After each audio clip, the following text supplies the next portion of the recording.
নিত্য নৈমিত্তিক যত জাতি ধৰ্ম আশ্ৰমৰ যত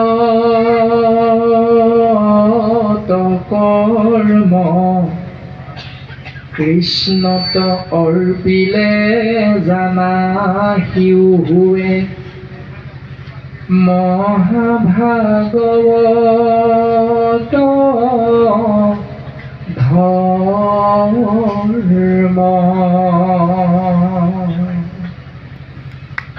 বেদৰ প্ৰাৰম্ভিক তত্ত্বটো হ'ল যে সমস্তখিনি স্বাভাৱিকভাৱেই এজন মনুষ্যই বা এটি জীৱই কৃষ্ণক যদি শুদ্ধভাৱে অৰ্পণ কৰি দিয়ে তেতিয়াহ'লে ইও মহাভাগৱত ধৰ্ম হৈ যায়।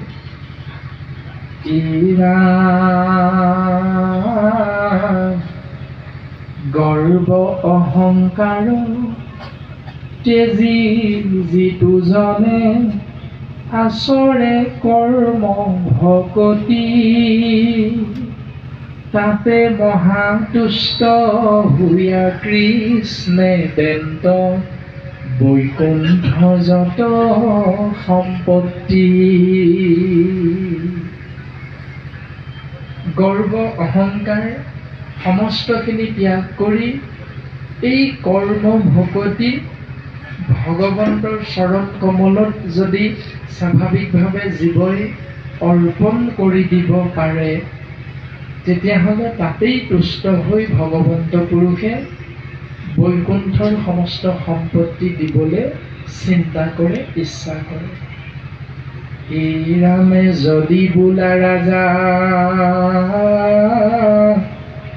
অজ্ঞানীৰ ভয় জ্ঞানে সে কৰৈ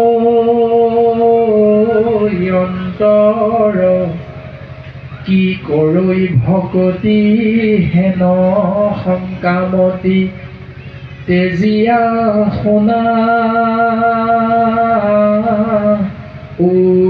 উত্তৰ।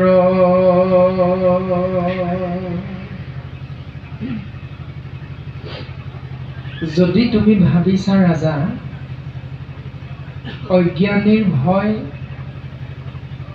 জ্ঞান মাৰ্গৰ জৰিয়তে নাইকিয়া হৈ যায়, জ্ঞান আৰু অজ্ঞানৰ মাজত যিটো পাৰ্থক্য ভক্তি দেখোন নহ'লেও হয় তাৰ মাজত, ইয়াৰ যদি কিবা তোমাৰ মনৰ মাজত সংশয় আছে ইয়াৰ ওপৰত তেতিয়াহ'লে তাকো মই নিষ্পত্তি কৰি দিব বিচাৰিছোঁ। সেই ৰাজন তুমি শুনা, এই বুলি কবি নামৰ সিদ্ধজনে নিমি ৰজাৰ আগত প্ৰকাশ কৰিবলৈ আগবাঢ়িছে। এই ৰামে ঈশ্বৰ বিমুখ হুৱে যিটো নৰ ধৰে বিষ্ণু মায়া তাংক এহি দেহময়ী বোলে অজ্ঞানত পাহৰে নিজ আত্মাক। ৰাজন, যি জীৱ প্ৰকৃততে ঈশ্বৰ বিমুখ সেই মনুষ্যক স্বাভাৱিকতে বিষ্ণুৰ মায়াই গ্ৰাস কৰে, আৰু যেতিয়া বিষ্ণুৰ মায়াই ধৰে তেতিয়াই বিষ্ণুৰ মায়াত পৰি সেই মনুষ্যই দেহটোকে মই বুলি ভাবি অজ্ঞানৰ মাজত অৱস্থান কৰি থাকি পৰম আত্মা ভগৱন্তক পাহৰি যায়। সৰ্বপ্ৰথম এনেধৰণে প্ৰকাশ কৰিছে। এই ৰামে হুৱে জ্ঞান শূন্য কোন পাপ পুণ্য কৰিতে নপাৰে সাৰ বিষয় ব্যাকুল সন্মুখে বাতুল নুগুচে যাতনা তাৰ যাহাৰ মায়াত এতে কয় অনৰ্থ ভজু কহেন মুৰাৰী একচিত হুয়া কৃষ্ণত কৰিব ভকতি অব্যভিচাৰী।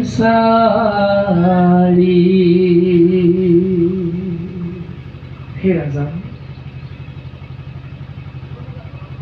যি জীৱ বিষ্ণুৰ মায়াত পৰি জ্ঞান শূন্য হৈ যায়, সেই জীৱই কোনটো পাপ, কোনটো পুণ্য, কি কৰিলে জীৱৰ পুণ্য হ'ব, কি কৰ্মৰ দ্বাৰা জীৱৰ পাপ হয়, এইবিলাক বাছ বিচাৰ কৰিব নোৱাৰা হৈ যায়।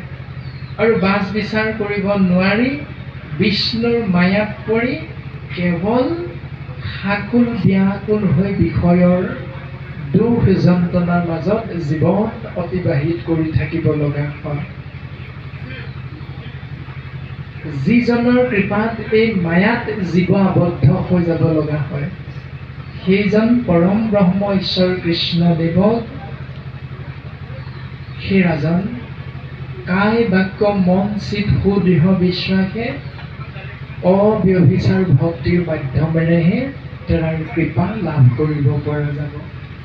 এতিয়া ব্যভিচাৰ ভক্তি আৰু অব্যভিচাৰ ভক্তি বুলি ক'লে, ব্যভিচাৰ ভক্তি কি আমি সকলোৱে কম বেছি পৰিমাণে বুজি পাওঁ। উবানৰ লোক হৰি ভজিওক ধৰাইতো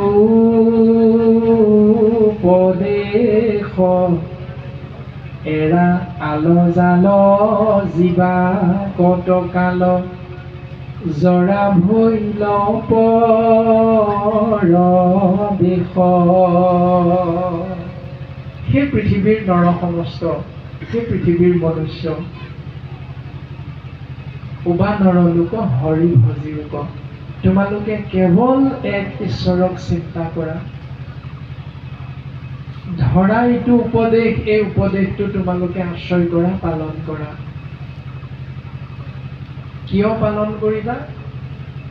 এৰা আলজাল জীৱা কতকাল জৰা ভৈল পৰদেশ। কিমান দিন এই সংসাৰত জীয়াই থাকিবা গেৰাণ্টি নাই। মনুষ্য শৰীৰ দেখি মন নাই, ৰোগ ব্যাধে আহে খেদি মন নাই। কৰ্ম কৰা ধৰ্ম কৰা, কৰ্ম কৰা ধৰ্ম কৰা, নহলে নিস্তাৰ নাই। এই মনুষ্য শৰীৰটো দেখি ৰোগ ব্যাধিবিলাকে খেদি খেদি আহে, তাক জৰা বুলি কৈছে। বাৰ্ধক্যই আহি মনুষ্য শৰীৰত আক্ৰমণ কৰিব আৰু শৰীৰটোৰ পৰা জীৱ ব্ৰহ্ম ওলাই যাবলৈ বাধ্য হৈ যাব। গতিকে জৰা ভৈল পৰবেশ, জৰাই যেতিয়া, বাৰ্ধক্যই যেতিয়া আক্ৰমণ কৰিব, শৰীৰৰ পৰা জীৱ ব্ৰহ্ম ওলাই যাবলৈ বাধ্য হৈ যাব, মৃত্যু নিশ্চিত। গতিকে সেই মনুষ্য কেতিয়া এই সংসাৰ এৰিব লাগিব আমি কোনেও নাজানো। সেইকাৰণে অন্য দেৱী দেৱ নকৰিবা সেৱ, গৃহ নবহিবা তাৰ, মূৰ্তিকো নাচাইবা প্ৰসাদো নাখাইবা, ভক্তি হৈব ব্যভিচাৰ। এইটো হ'ল ব্যভিচাৰ ভক্তি। আৰু বৰ্তমান কবিসিদ্ধ নিমিৰজাক ক'লে একচিত্ত হোৱা কৃষ্ণত কৰিব ভকতি অব্যভিচাৰী। তুমি অব্যভিচাৰ ভক্তিৰ মাধ্যমেৰেহে কৃষ্ণৰ কৃপা পাবা। এতিয়া ব্যভিচাৰ ভক্তি কি? ব্যভিচাৰ ভক্তি দৰ্শন কৰালে নমস্যসকলক আমি যদি উপাস্য হিচাপে আসনত বহুৱাই দিওঁ, নমস্য আৰু উপাস্যৰ মাজত পাৰ্থক্য আছে। যে নমস্য হ'ল ৩৩ কোটি দেৱ দেৱতা, তেওঁলোকক অশ্ৰদ্ধা কৰিবলৈ নাই কোৱা, নমস্য তেওঁলোক। কাৰণ তেওঁলোকে এক ঈশ্বৰক চিন্তা কৰি থাকে। তেওঁলোকে যিটো পথ দেখুৱাইছে, উপাস্য তত্ত্ব হ'ল দৈৱকী নন্দন শ্ৰীকৃষ্ণ। এক কৃষ্ণ দেৱ কৰিও কহেৱ, ধৰিও তাহান নাম, কৃষ্ণ দাস হুয়া প্ৰসাদ ভুঞ্জিয়া হস্তে কৰা কান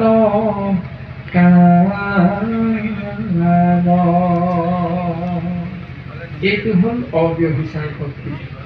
এতিয়া নিমি ৰজাকো কবি সিদ্ধই ক'লে এনেধৰণে এক দেৱ এক কেৱ একত বিনে নাই কেৱ কৃষ্ণ তত্ত্ব অব্যভিচাৰ ভক্তিৰ মাধ্যমেৰেহে জীৱই তেওঁ কৃপা লাভ কৰিব পাৰিব।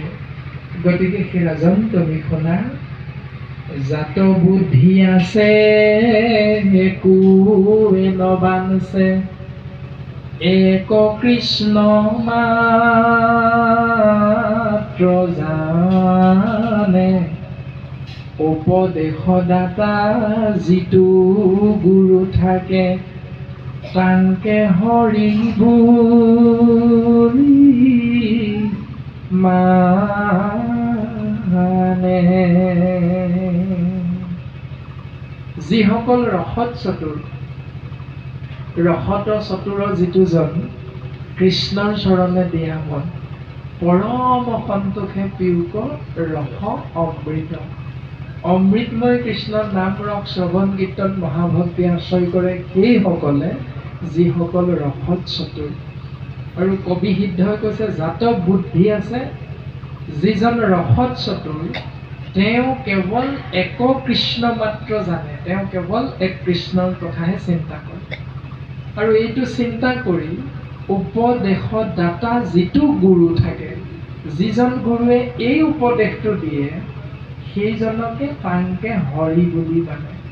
সেইকাৰণে আমাৰ সমাজ ব্যৱস্থাত পুৱা গধূলি শংকৰ গুৰুজনে আমাক দি যোৱা উপদেশ শাস্ত্ৰখন মতে সপ্তখলপীয়া সিংহাসনত মহাৰাজ নৰনাৰায়ণৰ ৰাজসভাত হাতী মাৰি ভুৰুকাত ভৰাই যি গুণমালা ৰচনা কৰিছিল, সেই গুণমালাক ভগৱন্তৰ বাংময় মূৰ্তি হিচাপে আসনত প্ৰতিষ্ঠা কৰি গুৰু সেৱা কৰি থকা নিয়মটোৰ মাধ্যমেৰে ঈশ্বৰ সেৱা কৰি থকা হয় বুলি আমি সমস্তজনে সমাজত এই নিয়মটো পালন কৰি থাকোঁ। এই কথাটোকে বৰ্তমান ক'লে উপদেশদাতা যিটো গুৰু থাকে তাংকে হৰি বুলি মানে। সেইকাৰণে শংকৰেই কৃষ্ণ, কৃষ্ণই শংকৰ হিচাপে আমি গুৰু আসনলৈ চাই প্ৰত্যেকে পুৱা গধূলি এনেকৈ সেৱাৰ মাধ্যমেৰে নিজৰ জীৱন আমি অতিবাহিত কৰি থাকোঁ।